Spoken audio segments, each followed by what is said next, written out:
Assalomu alaykum, Mirishkor uy-joy kuzatuvchilari. Bugun sizlar uchun bitta yaxshi yashashga tayyor uy-joy ko'rib qo'ydik. Narxi va manzilini videoning oxirida aytib o'taman. Qani ketdik. Shunday kirib kelishimizdan mana bu yoqda bitta yaxshi ayvon bor. Buni ro'parasida esa darvozaxona bor. Mana darvozaxonani ham ko'rib turibsizlar. Juda ham chiroyli uslubda qilingan. Mana bu yoqda ikkita xonamiz ham bor ekan. Keling shuni birgalikda ko'ramiz. Xo'p, bu birinchi xona juda ham chiroyli uslubda qilingan, eng zamonaviy narsalar qo'yilgan. Pol, patolog, aboy, illyustralar, mana chiroyli biralar qo'yilgan. Endi yuring ikkinchi xonamizni ko'ramiz. Bu ikkinchi xonamiz, bu ham eng so'nggi zamonaviy uslubda qilingan xona.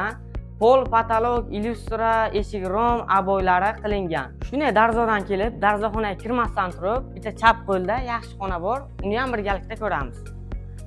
Mana bu xonamizni ham ko'rib turibsizlar, juda ham shinam, juda ham chiroyli, yashashga tayyor. Mana shu hovlimiz 8 sutkdan iborat. Kirish uchun ikkinchi darvozasi ham bor. Bolajonlarimiz cho'milishlari uchun kichik basseynimiz ham bor. Oshxonamiz ham juda chiroyli uslubda qilingan.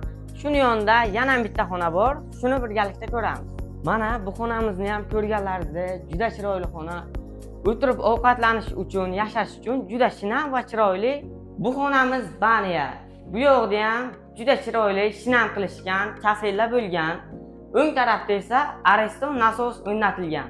Vremenkani tugashida tandir ayvoni bor va o'ng tarafda 2 qavatli skalati bor. Chorva mollariga qiziquvchilar uchun barcha sharoitlarga ega bo'lgan molxonasi ham bor. Bu uyning manzili Mirishkor tumani markazi, Ziyolilar ko'chasi 22-uy. Qisqa qilib tushuntiradigan bo'lsam, Doniyor ota to'yxonasining yonida. Narxiga keladigan bo'lsak, 600 million so'm deyishyapti. Yana o'tib beradigan joyi bor. Bu xonadonni dokumentlari hammasi joyida, bemalol sotib olib, o'zingiz nomingizga rasmiylashtirishlaringiz mumkin. Aloqa uchun pastda nomer qoldiraman, bemalol aloqaga chiqaverasizlar.